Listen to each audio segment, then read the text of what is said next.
আগেকার তুলনায় এখন জামানাটা একটু চেঞ্জ হয়েছে।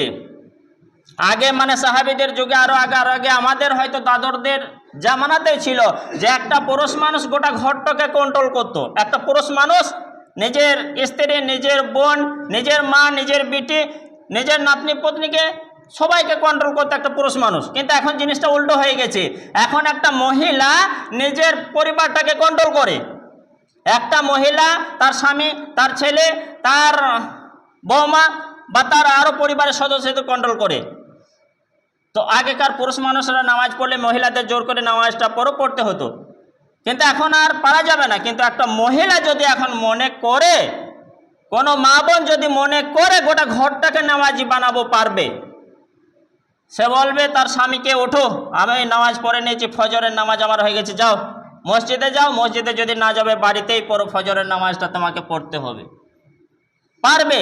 তার ছেলেকে বলবে, তার মেয়েকে বলবে, তার পরিবারের যত সদস্য আছে সবাইকে সেই মহিলা যদি চাপ দিয়ে বলে, দেখেন গ্যারেন্টি দিয়ে এমন কোনো মহিলা পাওয়া যাবে না যে তার চাবিকাঠিটা তার ঘরের তার হাতে নেই, সবারই হাতে আছে। তো সেই মহিলা যদি মনে করে যে আমি আমার পরিবারকে নামাজি বানাবো, অবশ্যই পারবে। তো সেই মহিলাকে চেষ্টা করতে হবে, নামাজটা পড়ব, নামাজটা পড়াবো সবাইকেই। এটা ভাবলে হবে না যে বয়স আসুক 60-70 হোক, বুড়িয়ে যায় তারপর পড়ব না। এই ইয়াং বয়স থেকেই নামাজ পড়তে হবে। যাদের কানে কানে আওয়াজগুলি যাচ্ছে মনে রাখবেন, একদিন তো ছেড়ে যেতেই হবে।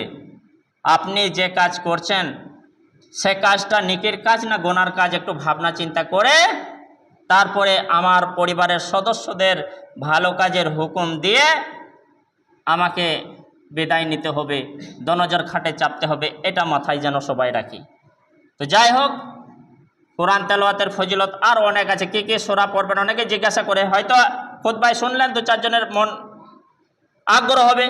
হ্যাঁ, সংক্ষেপে ছোট ছোট বলে দিই কোন কোন সূরা কোন টাইমে পড়লে বেশি ফজিলত। শুক্রবার সূরা কাহাফ, এবং প্রত্যেক দিন যদি রাতে কেউ পারেন সূরা মুলক আর সূরা বাকারার শেষ 2টি আয়াত, সূরা মুলক, সূরা বাকারার শেষ 2টি আয়াত সবার সময় নাস, ফালাক, ইখলাস, কুল হুয়াল্লাহু আহাদ, কুল আউযু বিল ফালাক, কুল আউযু বির নাস পড়ে এমনি মুখে ফোন এলে হবে, হাত বুলিয়ে এনে মাসা করলেও হবে।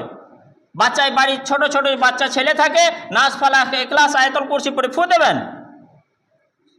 আর সূরা আল ইমরান, সূরা বাকারা, এই দুটিকেও পড়ে যাবেন, আপনার উকিল হয়ে দাঁড়াবে সূরা বাকারা, সূরা আল ইমরান। আর আয়াতুল কুরসি মাঝে মাঝে যখন তখন পড়বেন, রাত্রে পড়লে আপনার জন্য একটা সিকিউরিটি। আর নামাজের, ফরজ নামাজের পর 5 ওয়াক্ত ফরজ নামাজের পর 5 বার যদি পড়েন, আপনি জান্নাতে ঢুকেই গেছেন, শুধু মরতে বাকি। যাই হোক, তো অবশ্যই আমরা আমল করার চেষ্টা করবো। যেগুলো শুনলাম আল্লাহ তাআলা আমাদের সকলকে আমল করার তৌফিক দেন, সুযোগ দেন, বলি আল্লাহুম্মা আমিন। ওয়া মা আলাইনা ইল্লাল বালাগ।